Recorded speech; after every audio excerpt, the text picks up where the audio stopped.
நம்ம சேலஞ்சோட 30வது வீடியோ தான் இது. ஸோ நான் ஊருக்கு போறேன் அப்படின்னு சொல்லிட்டு லாஸ்ட் வீடியோ போட்டிருந்திருப்பேன்.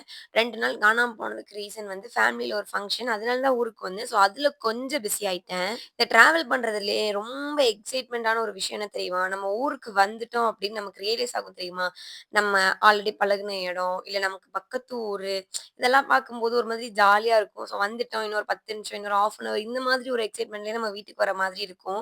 எனக்கும் அந்த மாரி தான் இருந்துச்சு பஸ்ல வரும்போது. எங்க ஊர் ஒண்ணும் டவுன் கிடையாது. ரொம்ப தூரத்துல இருக்கு. டவுன்ல இருந்து ஒரு 30 மினிட்ஸ் கிட்ட டிராவல் பண்ணி வர மாரி தான் இருக்கும். அதுக்காக நாங்க வந்து ஒரு local bus or private bus இந்த மாரி ஒண்ணு யூஸ் பண்ணி தான் வீட்டுக்கு வர மாதிரி இருக்கும். நான் வீட்டுக்கு வரும்போது எங்க அம்மா கூட பாப்பாவும் வந்துட்டா என்ன பஸ் ஸ்டாப்க்கு கூப்பிடுறதுக்கு. ஸோ அதுக்கப்புறம் அவ கூட கொஞ்ச நேரம் விளையாடிட்டு, ஃப்ரெஷ் அப் ஆயிட்டு தூங்குறதுக்கு ரெடி ஆனேன்.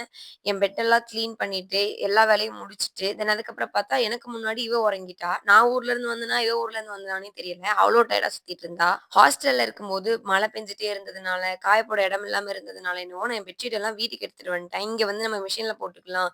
மிஷின்ல போட்டு நம்ம எடுத்துட்டு போய்க்கலாம். ஈஸியான வேலை அப்படின்னு சொல்லிட்டு வந்துட்டேன்.